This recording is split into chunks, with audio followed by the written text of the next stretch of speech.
വിഷ്ണു ശാലിനിയുടെ പുതിയ എപ്പിസോഡിലെ വീഡിയോ അയച്ച ശേഷം സത്യഭാമ അത് കാണുകയാണ്. തുടർന്ന് സുസ്മിതയാണെങ്കിൽ സത്യഭാമയെ ഫോൺ ചെയ്യുന്നുണ്ട്. അന്നേരം പറയുകയാണ്, ഞാൻ അയച്ച വീഡിയോ കാണുമല്ലോ, ആൻറ്റി ഒന്നും മിണ്ടിയില്ല എന്നുണ്ടെങ്കിലും ബ്ലൂടിക്ക് കണ്ടപ്പോൾ ആൻറ്റി അത് കണ്ടെന്ന് എനിക്ക് മനസ്സിലായി.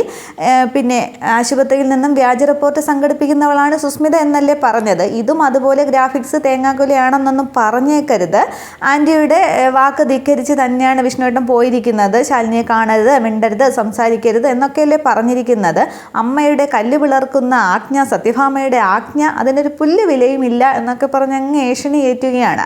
തുടർന്നും പറയുന്നുണ്ട്, ഇതൊക്കെ ഞാൻ ചെയ്യുന്നത് ആൻറ്റി എന്നെ തല്ലുകയും കൊല്ലുകയൊക്കെ ചെയ്താലും ആൻറ്റിയോടുള്ള ഒരിറ്റു സ്നേഹം എനിക്കുണ്ട്, അതുകൊണ്ട് തന്നെയാണ് ഞാൻ ചെയ്യുന്നത്.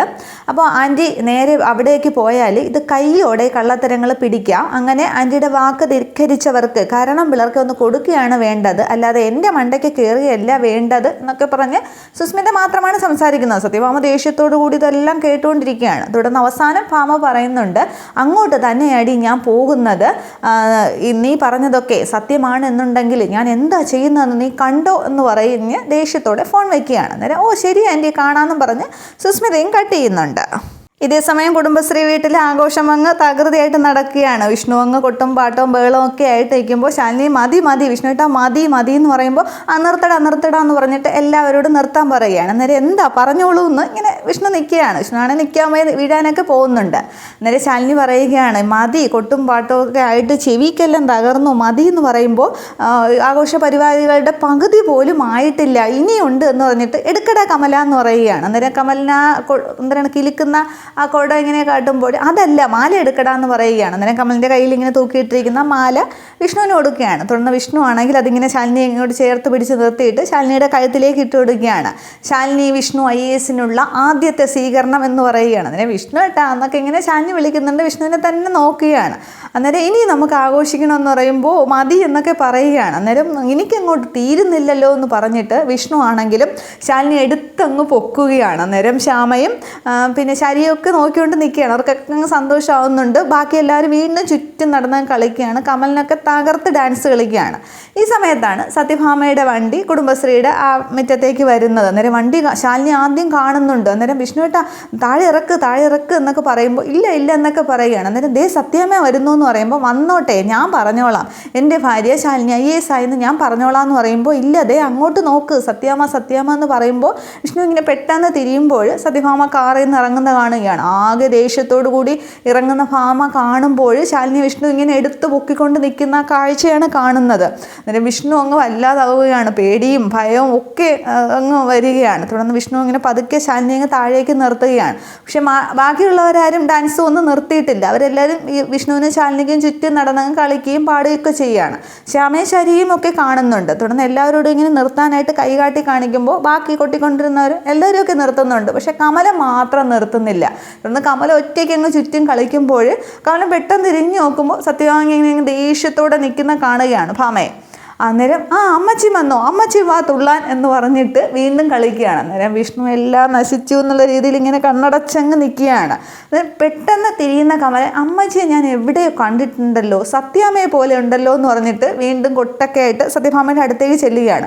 സത്യാമ്മയെ പോലെ തന്നെയുണ്ട്, സത്യാമ്മയുടെ ആരാന്ന് ചോദിക്കുകയാണ്. അന്നേരം കമലൻ്റെ കരണം നോക്കി ഭാമ ഒന്ന് പൊട്ടിക്കുകയാണ്. സത്യാമ്മയുടെ ആരാണ് നിനക്ക് അറിയണം അല്ലേടാ, സത്യാമ്മയുടെ കുഞ്ഞമ്മ എന്ന് പറയുമ്പോൾ അല്ലല്ലോ സത്യാമ്മ തന്നെ എന്ന് പറയുകയാണ്. തുടർന്ന് കമലിൻ്റെ ചെവിക്ക് പിടിച്ച് തിരിച്ചുകൊണ്ട് വിഷ്ണുവിൻ്റെ അടുത്തേക്ക് കൊണ്ടുവന്ന് ഇങ്ങനെ അങ്ങ് തള്ളുകയാണ് സത്യഭാമ കമലനെ.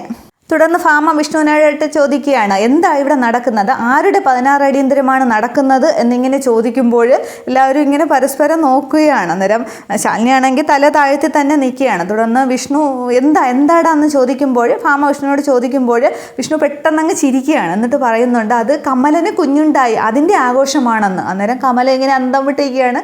ശാരികയും ശ്യാമയും ശാലിനിയും ഒക്കെ അന്തം വിടുകയാണ് വിഷ്ണു പറയുന്നത് കേട്ടിട്ട്. അന്നേരം എപ്പോൾ എന്നിങ്ങനെ കമല ഇങ്ങനെ പതിയെ ചോദിക്കുകയാണ്. അന്നേരം ഇപ്പോൾ തന്നെ എന്ന് പറയുകയാണ്. തുടർന്ന് സത്യഭാമ ചോദിക്കുകയാണ്, അതിന് കമലൻ കല്യാണം കഴിച്ചിട്ടില്ലല്ലോടാ, പിന്നെ എങ്ങനെ കുഞ്ഞുണ്ടായി എന്ന് ചോദിക്കുമ്പോൾ അത് കുഞ്ഞുണ്ടായതിന് ശേഷമാണ് കല്യാണം കഴിച്ചത് എന്നിങ്ങനെ വിഷ്ണു അങ്ങ് പറഞ്ഞൊപ്പിക്കുകയാണ്. അന്നേരം സത്യമാണോടാ എന്നിങ്ങനെ അങ്ങോട്ട് പറഞ്ഞു കൊടുക്കടാ, അമ്മയോട് പറഞ്ഞു കൊടുക്കടാ എന്നിങ്ങനെ വിഷ്ണു ഇങ്ങനെ കമലനോട് ഇങ്ങനെ ഒരടിയൊക്കെ കൊടുത്ത് പറയുകയാണ്. തന്നെ കമലൻ പറയുന്നുണ്ട്, അതെ കുഞ്ഞുണ്ടായി, പിന്നെ കല്യാണം കഴിച്ചു, കുഞ്ഞുണ്ടായി എന്ന്. അന്നേരം അങ്ങനെയല്ലല്ലോ ഇവൻ പറഞ്ഞതെന്ന് പറയുകയാണ്. അന്നേരം ആശ എന്ത് പറഞ്ഞു അതുപോലെ തന്നെ സത്യാമ്മയെന്നും പറഞ്ഞ് അങ്ങ് നിൽക്കുകയാണ്. തുടർന്ന് സത്യഭാമ ചോദിക്കുകയാണ്, കമലന് കുഞ്ഞുണ്ടായതിന് ഇവളെ എന്തിനാടാ മാലയിട്ട് നിർത്തിയിരിക്കുന്നതെന്ന് ശാലിനിയെ ചൂണ്ടി ചോദിക്കുകയാണ്. അന്നേരം വിഷ്ണു ആണെങ്കിൽ അത് തപ്പുകയാണ്, ഇനി എന്തൊരു പറയുമെന്നും പറഞ്ഞ്. തുടർന്ന് ശാലിനി ആണെങ്കിൽ കഴുത്തിൽ ഇരുന്ന മാല ഊരിയിട്ട് വിഷ്ണുവിൻ്റെ കൈകളിലേക്ക് കൊടുക്കുകയാണ്. അന്നേരം എനിക്ക് വേണ്ടെന്നൊക്കെ വിഷ്ണു പറയുന്നുണ്ട്, പക്ഷേ അത് ബലമായിട്ട് വിഷ്ണുവിൻ്റെ കയ്യിലേക്ക് വച്ചു കൊടുക്കുകയാണ്.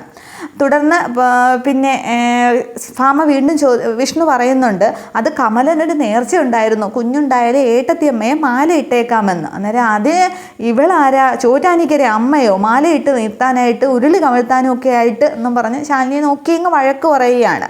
തുടർന്നും പറയുന്നുണ്ട്, സ്വന്തമായിട്ടൊരു കുഞ്ഞിനെ പ്രസവിക്കാൻ കഴിയാതെ പെൺവേഷം കെട്ടി നടക്കുന്നു, നാശം എന്നൊക്കെ പറഞ്ഞ് ശാലിനി അങ്ങ് വഴക്ക് പറയുകയാണ്. അന്നേരം ശാലിനി തൻ്റെ കൈകൊണ്ടിങ്ങനെ വയലിലേക്ക് തൊടുന്നുണ്ട്. അത് ശാലിനിക്ക് ആകെ സങ്കടം വരികയാണ്. ശ്യാമയ്ക്കും ശാരികയ്ക്കുമൊക്കെ സങ്കടം വരുന്നുണ്ട്. തുടർന്ന് വിഷ്ണു ആണെങ്കിൽ അമ്മയുടെ അടുത്തേക്ക് ചെന്നുണ്ട്, അത് അമ്മ ഇങ്ങനെ വഴക്ക് പറയാതെ എന്ന് പറയുമ്പോൾ നീ കുടിച്ചിട്ടുണ്ടോ എന്ന് ചോദിക്കുകയാണ്. അന്നേരം ശകലം എന്ന് പറയുകയാണ്, അങ്ങോട്ട് മാറി നിൽക്ക് എന്ന് പറയുകയാണ്. ഈ സമയത്ത് ബൈക്കിൽ ഒരാൾ വരികയാണ്. അന്നേരം ഇയാളാരാ എന്നും പറഞ്ഞിങ്ങനെ വിഷ്ണു നോക്കിക്കൊണ്ട് നിൽക്കുമ്പോൾ അയാൾ വന്ന് ചോദിക്കുന്നുണ്ട്, സത്യാമ്മ ഈ വീട്ടിലേക്കല്ലേ CCTV ഓർഡർ ചെയ്തതെന്ന്. അതിന് മുന്നേ ഭാമ ശാരികയായിട്ട് ചോദിക്കുന്നുണ്ട്, നിങ്ങളുടെ അമ്മ എവിടെയെന്ന്. അന്നേരം അമ്മ എവിടെയില്ല, പുറത്ത് പോയിരിക്കുകയാണ്. കുറുപ്പ് സാറിനെ കാണാനായിട്ടെന്ന് പറയുമ്പോൾ നിങ്ങളുടെ അമ്മയോട് എനിക്ക് ചോദിക്കണമായിരുന്നോ, മക്കളെ ഇങ്ങനെ അഴിഞ്ഞാടാനായിട്ട് വിട്ടിരിക്കുകയാണോ, അതോ അമ്മ അറിയാതെ ഇങ്ങനെ അഴിഞ്ഞാടി നടക്കുകയാണോ എന്നൊക്കെ പറയുമ്പോൾ ശാലിനി അങ്ങ് തലവെച്ച് നിൽക്കുകയാണ്. തുടർന്ന് CCTV വയ്ക്കാമെന്ന ആളിനോട് പറയുന്നുണ്ട്, ഇവിടെ ആര് വന്നാലും പോയാലും എനിക്കറിയണം, ആ രീതിയിലായിരിക്കണം ഫിറ്റ് ചെയ്തേണ്ടെന്ന് പറയുമ്പോൾ ശരി സത്യാമ്മയെന്ന് പറഞ്ഞിട്ട് അതിനുള്ള തയ്യാറെടുപ്പുകളൊക്കെ അയാൾ അവിടെ എവിടെയൊക്കെ CCTV ഫിറ്റ് ചെയ്യാനായിട്ട് ഓരോരോ സെറ്റപ്പ് ചെയ്യുകയാണ്. എൻ്റെ കൊച്ചുമകളെ ഗർഭം ധരിച്ചിരിക്കുന്ന പെൺകുട്ടി താമസിക്കുന്ന വീടാണ്, അപ്പോൾ ഇവിടെ ആര് വരുന്നോ പോകുന്നു എന്നൊക്കെ എനിക്ക് അറിയണം എന്നിങ്ങനെ ഭാമ പറയുമ്പോൾ വിഷ്ണു ചോദിക്കുകയാണ്, അപ്പോൾ അമ്മയ്ക്ക് എന്നെ വിശ്വാസം ഇല്ലല്ലേ എന്ന്. അന്നേരം അങ്ങോട്ട് മാറി നിൽക്കടാ, ആ വിശ്വാസമൊക്കെ എനിക്ക് പണ്ടേ പോയി എന്ന് പറയുകയാണ്. എന്തായാലും നിന്നെ ഇവൾ ജീവിക്കാൻ സമ്മതിക്കില്ല എന്ന് എനിക്ക് മനസ്സിലായി, ഒന്നും നടക്കില്ല എന്ന് മനസ്സിലായപ്പോൾ വേണ്ടാത്ത ശീലങ്ങളൊക്കെ പഠിപ്പിച്ച് വെച്ചിരിക്കുകയാണെന്ന് പറഞ്ഞ് ശാലിനി ദേഷ്യത്തോടു കൂടി നോക്കി സംസാരിക്കുകയാണ്. അന്നേരം അമ്മ അങ്ങനെയൊന്നും അല്ല എന്നൊക്കെ പറഞ്ഞ് വിഷ്ണു സംസാരിക്കാൻ ശ്രമിക്കുന്നുണ്ടെങ്കിലും മിണ്ടായിരിക്കടാന്നും പറഞ്ഞ് വിഷ്ണുവിനെ അങ്ങ് പേടിപ്പിച്ച് നിർത്തി. വിഷ്ണു ആണെങ്കിൽ ഭാമയുടെ ദേഷ്യം കണ്ടിട്ട് ആ മാല കൊണ്ട് ഇങ്ങനെ മുഖമൊക്കെ പൊത്തുകയൊക്കെ ചെയ്യുന്നുണ്ട്. തുടർന്ന് CCTV വയ്ക്കുന്നതൊക്കെ ഭാമ ശ്രദ്ധിക്കുകയാണ്. തുടർന്ന് ബാക്കി എല്ലാവരോടും പറയുന്നുണ്ട്, എന്ത് കാണാൻ നിൽക്കുന്നത്, എല്ലാവരും അങ്ങോട്ട് പോകാനായിട്ട്. തുടർന്ന് ബാൻഡ് മേളക്കാരോടൊക്കെ വിഷ്ണുവും കമലനും കൂടി ഇങ്ങനെ പൊക്കിയോ ഒന്ന് കൈയൊക്കെ കാണിക്കുമ്പോൾ അവരങ്ങ് പോവുകയാണ്. തുടർന്ന് കമലൻ മാത്രം ഇങ്ങനെ തലയൊക്കെ കുലുക്കി ഇങ്ങനെ നിൽക്കുമ്പോൾ, നിന്നോട് എന്താടാ പ്രത്യേകിച്ച് പറയണോ, എൻ്റെ മുമ്പിൽ നിന്ന് പോയില്ലെങ്കിൽ ചെവിക്ക് തൂക്കി ഇങ്ങനെ വല്ലയിടത്തോട്ട് എറിയുമെന്ന് പറയുമ്പോൾ കമലൻ പെട്ടെന്ന് ചെവിയങ്ങ് പൊത്തുകയാണ്. അന്നേരം വിഷ്ണുവിനെ നോക്കുമ്പോൾ പൊക്കിയോ എന്നിങ്ങനെ വിഷ്ണു ഇങ്ങനെ കൈകൊണ്ടാക്കുകയാണ്. അന്നേരം ശരി ആശാനെന്ന് പറഞ്ഞിട്ട് കമലിനും അവിടെ നിന്ന് പോകുന്നുണ്ട്.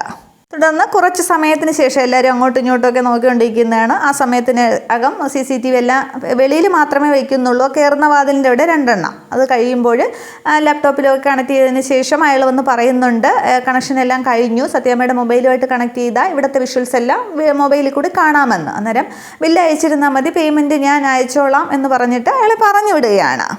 തുടർന്ന് സത്യഭാമ അങ്ങ് തിരികെ കാറിലേക്ക് കയറാൻ തുടങ്ങുകയാണ്. അന്നേരം വിഷ്ണു ഇങ്ങനെ പതിയെ ശാലിനിയോട് പോയി എന്ന് പറയുകയാണ്. പക്ഷേ കാറിൽ കയറുന്നില്ല. ഭാമ തിരിച്ചു വരികയാണ്. എന്നിട്ട് പറയുകയാണ്, ശാലിനിയോട് പറയുന്നുണ്ട്, നിന്നോട് എനിക്ക് സംസാരിക്കണമെന്ന്. അന്നേരം അത് അമ്മയെന്നും പറഞ്ഞ് വിഷ്ണു പറയാൻ തുടങ്ങുകയാണ്. അന്നേരം എന്നോട് നിനക്ക് തരുമ്പ് ബഹുമാനമോ ആദരവോ എന്തെങ്കിലും ബാക്കിയുണ്ടെങ്കിൽ ഈ നിമിഷം നീ ഇവിടെ നിന്ന് പുറത്തു പോകണമെന്ന് പറയുമ്പോൾ അമ്മയെന്നും പറഞ്ഞ് ഇങ്ങനെ വിഷ്ണു നിൽക്കുകയാണ്. പോടാന്ന് പറയുമ്പോൾ വിഷ്ണുവും ശാലിനിയും നോക്കിയിട്ട് ഒരു പിണക്കമൊക്കെ കാണിച്ചിട്ട് ആകെ സങ്കടം വരികയാണ് വിഷ്ണുവിന് അന്നേരം. തുടർന്ന് വിഷ്ണു മാല ഇങ്ങനെ ചുരുട്ടി പിടിച്ചുകൊണ്ട് മുന്നോട്ട് നടക്കുകയാണ്. കാറിൻ്റെ അടുത്ത് ചെന്നിട്ട് വിഷ്ണു ഇങ്ങനെ ഡോറിലൊക്കെ പിടിച്ചിട്ട് തിരിഞ്ഞിങ്ങനെ ഭാമയെ നോക്കുമ്പോൾ വീണ്ടും പോടാന്ന് പറയുകയാണ്. തുടർന്ന് വിഷ്ണു ആകെ സങ്കടത്തോടു കൂടി കുടുംബശ്രീ വീട്ടിൽ നിന്ന് കയറ്റി കിടന്ന് നടന്നങ്ങ് പോവുകയാണ്. ശാലിനി അന്നേരവും തല ഉഞ്ചിന് നിൽക്കുകയാണ്. ഈ ക്യാമറ വെച്ചതിൽ ശാരികയ്ക്കോ ശ്യാമയ്ക്കോ ശാലിനിക്കോ ഒന്നും ആകെ അതങ്ങോട്ട് ഇഷ്ടമായിട്ടില്ല. തുടർന്ന് ശാലിനിയും കൂട്ടി സത്യഭാമ മുറിയിലേക്ക് കയറുകയാണ്. കഥ കടയ്ക്കുന്നുണ്ട്. അതിനെ കഥ കടച്ചത് എന്തിനാണെന്ന് നിനക്ക് മനസ്സിലായോ? നിറവയറുമായിട്ട് ഗർഭിണിയായ ഒരു പെൺകുട്ടി ഈ വീട്ടിലുണ്ട്. അവൾ കേൾക്കാതിരിക്കാൻ വേണ്ടി, അവളുടെ മനസ്സ് വിഷമിക്കാതിരിക്കാൻ വേണ്ടിയാണെന്ന് പറയുമ്പോൾ ശാലിനി അങ്ങ് തൻ്റെ വിരലിലേക്ക് ഇങ്ങനെ കൈവയ്ക്കുകയാണ്. അന്നേരം ഗർഭിണിയാണ് എന്ന് കള്ളം പറഞ്ഞ നിനക്ക് എന്ത് നുണ ഇനി പറയാനായിട്ട് സാധിക്കും? ഇങ്ങനെ വലിയ വീട്ടുകളിലെ ആൺകുട്ടികളെ വലയിട്ട് വീശി പണം തട്ടിയെടുക്കുന്ന സ്ത്രീകളെക്കുറിച്ച് ഞാൻ കേട്ടിട്ടുണ്ട്, പക്ഷേ ഇപ്പോൾ ആദ്യമായിട്ടാണ് കാണുന്നത് എന്നൊക്കെ പറഞ്ഞ് ശാലിനി ഒരുപാട് വഴക്ക് വഴക്ക് പറയുന്നുണ്ട്. അന്നേരം നിന്നോട് ഞാൻ എന്ത് ചെയ്തതെന്ന് പറഞ്ഞു, അതൊക്കെ നീ ചെയ്യും. കാണരുതെന്ന് പറയുന്നത് കാണും, കേൾക്കരുതെന്ന് പറയുന്നത് കേൾക്കും. നീ എന്നോട് അങ്ങനെയൊക്കെ സമ്മതിച്ച ശേഷം അടുത്ത സെക്കൻഡിൽ എന്നെ എങ്ങനെ കബളിപ്പിക്കാമെന്നാണ് നീ ചിന്തിക്കുന്നത്. പക്ഷേ ഇത്തവണ നിന്നെ ഞാൻ കുരുക്കിട്ട് പൂട്ടും എന്ന് പറയുമ്പോൾ സത്യമ്മയ്ക്ക് എന്താ വേണ്ടതെന്ന് ചോദിക്കുന്നുണ്ട്. അന്നേരം ഞാൻ പറയുന്നതൊന്നും നീ അനുസരിക്കില്ലല്ലോ. ഇതിപ്പോൾ ഒരു ക്യാമറ വെച്ചതിൻ്റെ, നിൻ്റെ തലയ്ക്ക് മീതെ ഒരു ക്യാമറ വെച്ചതിൻ്റെ ആത്മവിശ്വാസത്തിലാണ് ഞാൻ ഈ പറയുന്നതെന്നായിരിക്കും നീ കരുതിയിരിക്കുന്നത്. പക്ഷേ അതൊന്നുമല്ല. അതെൻ്റെ മകന് ഉള്ള ഒരു ഇത് മാത്രമാണ്, ഉപദേശം മാത്രമാണ്. പക്ഷേ ഇത്തവണ നിന്നെ ഞാൻ പൂട്ടും എന്ന് പറയുകയാണ്. വലിയ കളക്ടർ പരീക്ഷയൊക്കെ പാസ്സായി നിൽക്കുകയല്ലേ നീ എന്ന് പറയുകയാണ്. തുടർന്നും ശാലിനി ഒരുപാട് വഴക്ക് പറയുകയാണ്, ഗർഭിണിയാണെന്ന് കള്ളം പറഞ്ഞതും ഒക്കെ കുറിച്ച്.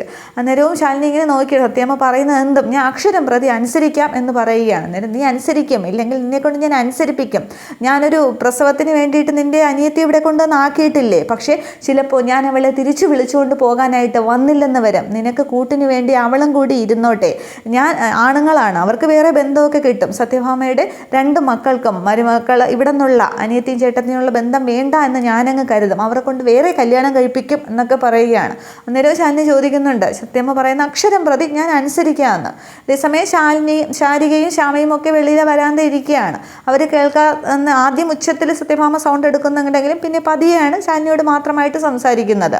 തുടർന്ന് പറയുകയാണ്, ഇത്തവണ നീ അനുസരിച്ചേ മതിയാകും. അതിനുള്ള വഴിയൊക്കെ എൻ്റെ കയ്യിലുണ്ട്. മേലിൽ വിഷ്ണുവിനെ കാണാനോ സംസാരിക്കാനോ പാടില്ല, അതും ജീവിത അവസാനം വരെ എന്നിങ്ങനെ പറയുമ്പോൾ ശാലിനി അങ്ങ് അന്തം വിടുകയാണ്. തുടർന്ന് സത്യാമ്മയെ എന്നിങ്ങനെ ശാലിനി വിളിക്കുകയാണ്. അത്രയും ആകുമ്പോൾ എപ്പിസോഡ് അവസാനിക്കുന്നുണ്ട്. അപ്പോൾ വിഷ്ണുവും ശാലിനിയുമായിട്ടുള്ള ബന്ധം വേർപെടുത്താനാണ് അവിടെ ഭാമ ഉദ്ദേശിക്കുന്നത്. അപ്പോൾ അതൊക്കെ ഇനി എങ്ങനെയായി തീരും എന്നുള്ളതൊക്കെ അടുത്ത എപ്പിസോഡിൽ കാണാം. Okay, thank you.